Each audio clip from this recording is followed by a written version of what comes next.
और यहाँ के आईजी और यहाँ का ये इनके चंगुल में फंसा। सरकार थोड़ी इनको बोली है, सरकार आईजी को इसके लिए थोड़ी बैठा है कि तुम कोरेक्स गांजा माफिया पिछवाओ। आपको आपने सुनिए ना पूर्व विधायक का भाषण यहाँ कांग्रेस के, जो अपने भाषणों में बोलते हैं कि हाँ मैं गांजा और कोरेक्स बेचने वालों को मैं थाने में फोन करके छुड़वाता हूँ। आज सीडीआर निकाले, ये सब दूध का दूध पानी का पानी हो जाएगा। पुलिस का सीधा सीधा आईजी का उनका नाम ही ले रहा हूँ भाई, वो बताएंगे कौन कौन लोग हैं। कौन बिगाड़ लेगा बताओ? किसके नीचे किस सिपाही की, किस टीआई की हिम्मत है आईजी के विरोध में चला जाएगा? कौन से गुंडे हैं, किसका नाम आप ले रहे हैं? अभी मैं आपको बताता हूँ। और जबकि मेरे पास 3 बार हमला हो चुका है और खुलेआम ये लोग बोलते हैं कि मिल जाए किसी दिन अकेले में अंधेरे में, तो बताता हूँ। हमेशा सुर्खियों में रहने वाले मऊगंज विधायक प्रदीप पटेल एक बार तब सुर्खियों में आए जब एक वीडियो सोशल मीडिया पर वायरल होता है। एक वीडियो सामने आया कि जिसमें मऊगंज विधायक प्रदीप पटेल डायरेक्ट रीवा आईजी कार्यालय पहुंचते हैं और फर्श पर लेटकर साष्टांग प्रणाम करने लगते हैं। इसी तरह से एक दूसरा वीडियो भी सामने आया जिसमें विधायक जो है मऊगंज एडिशनल एसपी कार्यालय पहुंचते हैं और फर्श पर लेटकर मऊगंज एडिशनल एसपी अनुराग पांडे को दंडवत साष्टांग प्रणाम करते हैं और फिर इसके बाद कैबिन से निकलकर वापस चले जाते हैं। जिसके बाद कई तरह की चर्चाएं होने लगी कि आखिर मऊगंज विधायक प्रदीप पटेल ने ऐसा कदम क्यों उठाया। इस पूरे मामले की हकीकत जानने के लिए आज हम मऊगंज विधायक प्रदीप पटेल के पास पहुंचे, जिन्होंने इस पूरे मामले का खुलासा करते हुए कई ऐसे बड़े नाम लिए हैं जो आपको भी हैरान कर देंगे। मऊगंज विधायक प्रदीप पटेल जो हमेशा से ही नशे के खिलाफ रहते आए हैं, उनके कई वीडियो भी सोशल मीडिया पर वायरल हो चुके हैं। यह जो है मामला भी इसी से जुड़ा हुआ है। जब हमने मऊगंज विधायक प्रदीप पटेल से बातचीत की तो उन्होंने कई बड़े पुलिस के अधिकारियों और कई बड़े नेताओं का नाम लिया जो आपको भी हैरान कर देगा। चलिए आप सुनाते हैं कि इस पूरे मामले को लेकर मऊगंज विधायक प्रदीप पटेल ने क्या कहा है। विधायक जी, आपका कल एक वीडियो वायरल हुआ था जिसमें आप साष्टांग प्रणाम करते हुए देखे गए, यह पूरा मामला क्या था? देखिए, मैं जो यहाँ के नशे के कारोबार अवैध रूप से चल रहे हैं, चाहे कोरेक्स हो, गांजा हो, शराब की पैकार हो और तरह तरह के इंजेक्शन हैं, गोलियां हैं, इसने पूरे क्षेत्र को जकड़ रखा है। पिछले 30-40 सालों से इससे पूरी जनता त्रस्त है और इसी के विरोध में हम अभियान चला रहे हैं। हमने कई बार इनसे मीटिंगों में बोला, कई बार इन्होंने वादे भी किए, मगर वो हुआ नहीं। और अंत में पता ये चलता है कि इस पूरे अभियान में सहयोग न मिलने के कारण मैंने लिखा पढ़ी भी की है और पत्र भी दिया है। उसको लेकर के हम गए थे और जिन लोगों द्वारा, जिनके संरक्षण में ये सब चल रहा था, चाहे वो कांग्रेस से जुड़े लोग हों, जिन लोगों ने संरक्षण दिया, आज उनको लगा कि ना तो केंद्र की सरकार जो नशे के विरोध में मुहिम चला रही है वो संरक्षण नशे का नहीं दे सकती, प्रदेश की सरकार अवैध नशे का संरक्षण नहीं दे सकती, मैं विधायक हूँ, मैं संरक्षण नहीं दे सकता, सांसद नहीं दे सकते।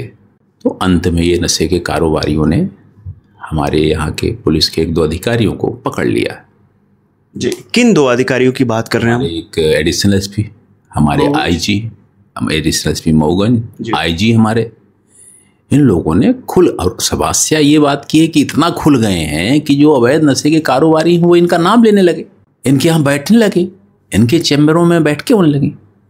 आज हमारे पास कोई ना सीडीआर है ना कुछ है, पर जो चारों तरफ वातावरण बना हुआ है वो तो बना है, उसको तो कोई नहीं रोक सकता जी।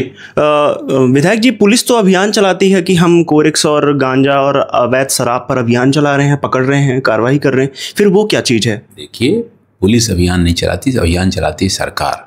सरकार का अभियान चल रहा है, आप देखें सरकार का अभियान चल रहा है। अभी भोपाल में कितना बड़ा स्कैंडल पकड़ा। अगर सरकार का अभियान नहीं चलेगा तो कैसे पकड़ेगा? हमारी केंद्र की सरकार भी, हमारी प्रदेश की सरकार भी हमारे अभियान चला रहे हैं। अभियान चलाने की जिम्मेवारी जिन पुलिस के थे, उसमें अगर 2-4 खराब निकलेंगे तो उस पर कार्रवाई होगी जी। तो क्या पुलिस बेलगाम हो चुकी है? आप ये बताओ, यहाँ की पुलिस का कंट्रोल कर रहा आईजी, अगर आईजी बेलगाम हो जाएगा, ऊपर कन्फ्यूजन का मैसेज पैसे पहुँचेगा तो कैसे काम चलेगा जी। इसलिए हमने कल विशेष अनुरोध, एक होता है साधारण पत्र देना, एक होता हाथ जोड़ करके निवेदन करना, एक होता है दंडवत होकर के निवेदन करना। तो दंडवत होकर के निवेदन, विशेष अनुरोध किया। अब विशेष अनुरोध करना तो कोई बुरा नहीं है जी।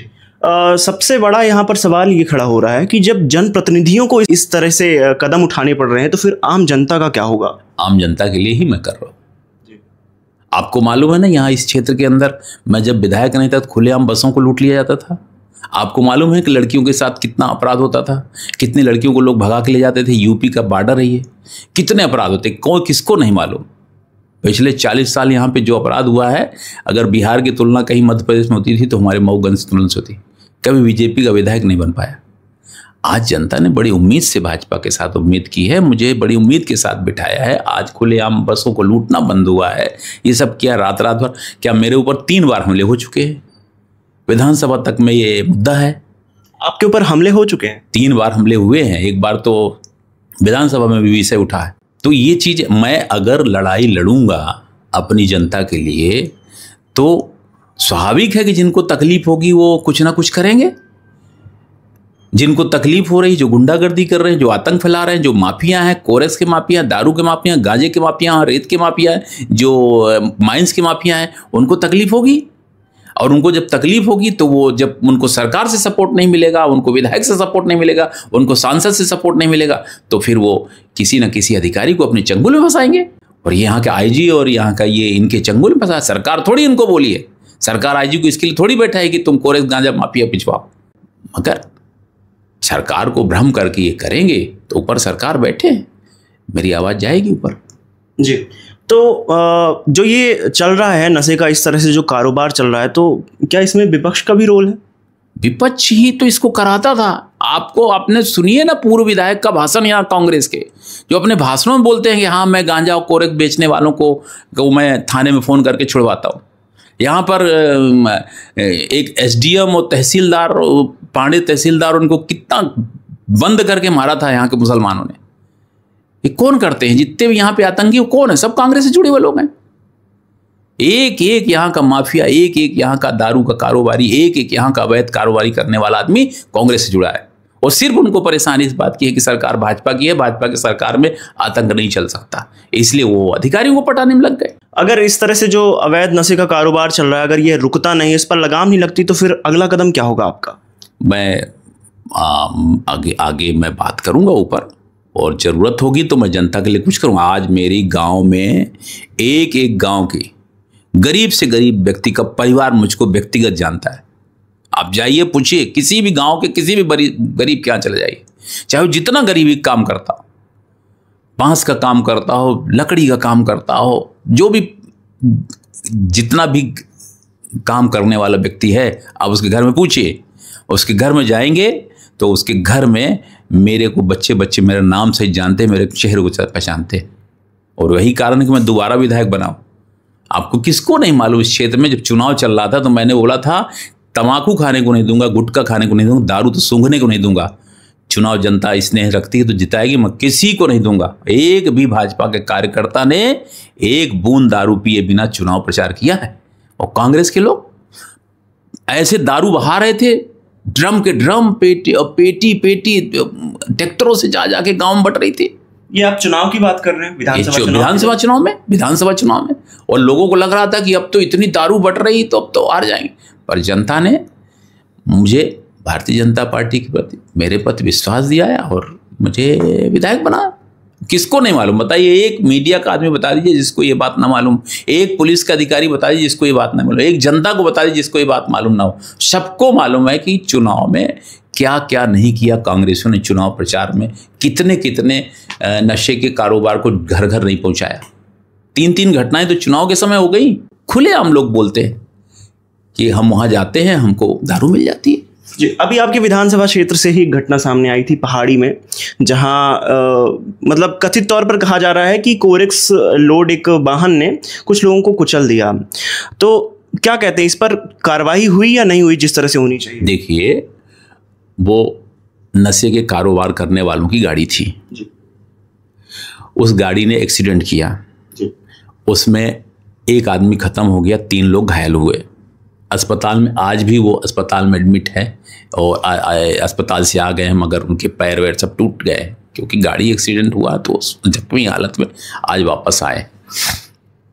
वहाँ पर एक माफिया आता है, अपनी गाड़ी से कांच तोड़ करके, पलटी हुई गाड़ी से 3 अपराधियों को निकाल के लाता है। 2 पुलिस के पास आते हैं, एक आज भी गायब है। मैं कह के थक गया ये एडिशनल एसपी के आदमी है। अब मैं एडिशनल एसपी से विशेष अनुरोध ना करूं तो क्या करूं?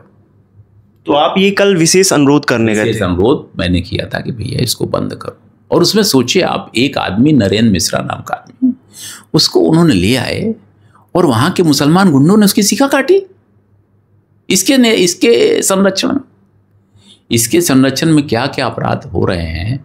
और मुझे पूरा भरोसा है कि हमारी सरकार इसके खिलाफ सख्त से सख्त कार्रवाई करेगी, हमारे आईजी के खिलाफ भी करेगी और ये जो एडिशनल एसपी इसके खिलाफ भी कार्रवाई करेगी। और सब ऊपर बैठे संज्ञान में ले रहे हैं और ऊपर बैठे लोग, योग्यतम लोग बैठे हुए हैं, वो सब नीचे की चीज़ें खगाल लेंगे, क्या कैसे क्या हो रहा। आज सीडीआर निकाले, ये सब दूध का दूध पानी का पानी हो जाएगा। किन की सीडीआर की बात कर रहे हैं? ये जो माफियाओं से जो लोग बात करते हैं, पुलिसकर्मी मतलब पुलिस का सीधा सीधा आईजी का उनका नाम ही ले रहा हूं भाई, वो बताएंगे कौन कौन लोग हैं जी। तो जो ये पूरा कारोबार चल रहा है कहीं ना कहीं अधिकारियों के शह पर पूरा चल रहा है। जो मैंने 2 लोग जो चिन्हित हुए जिनके नाम ये लोग लेते हैं, देखिए एक यहाँ पर एक अपराधी है, उसके 11-12 मुकदमे हैं। ऐसे कई लोग हैं जो दारू का कारोबार करने वाले, उनके खिलाफ। किसकी बात कर रहे हैं आप? यहाँ एक दारू का, उसका नाम नहीं मालूम, दारू का ठेकेदार बताते हैं उसको जी।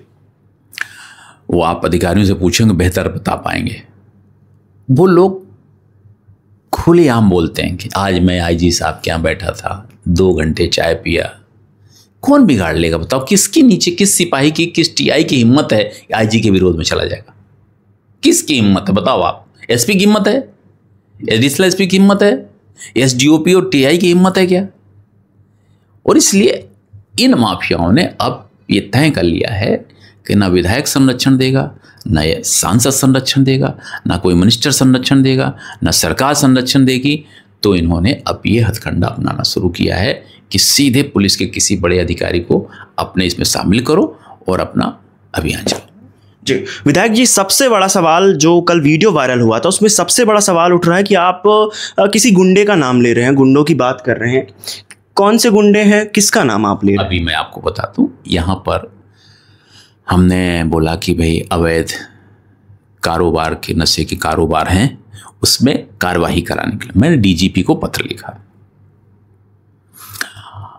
मैंने कई बार इन लोगों से मीटिंगों में बोला। एक लोकेशन आई कि वहां पर 2 लोग कारोबार करते हैं और वहां पे इन लोगों ने जैसे भी रेकी करके पुलिस ने अपना छापा मारने का प्रयास किया। 13 लोग गए थे पुलिस के लोग, 3 गाड़ियों से 13 पुलिसकर्मी गए थे, इंक्लूडिंग ड्राइवर सहित। और आपको मालूम वहां पे कितना बड़ा हमला किया गुंडों ने?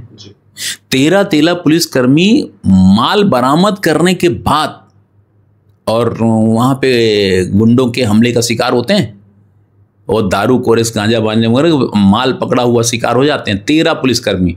मैं तो अकेले एक गनमैन के सहारे चलता हूं, मेरे ऊपर हमला नहीं हो सकता। और मैं, जबकि मेरे पास 3 बार हमला हो चुका है। और खुलेआम ये लोग बोलते हैं कि मिल जाए किसी दिन अकेले में अंधेरे में, तो बताता हूं। अरे मेरे को अकेले में अंधेरे में मिल जाता हूं, बताते हो। आज मेरे से कोई पूछेगा कौन है तो मैं क्या बता दूं? क्या मेरे को, जब मेरे ऊपर पथराव होता है, जब मेरी गाड़ियों में हमला होता है, तो क्या वो बताते हैं कि तुम्हारे इतने बजे हमला करेंगे? बस ये जनचर्चा बनती है। और इसलिए मैंने उनसे बोला कि भाई इन गुंडों से मरवा न देना मेरे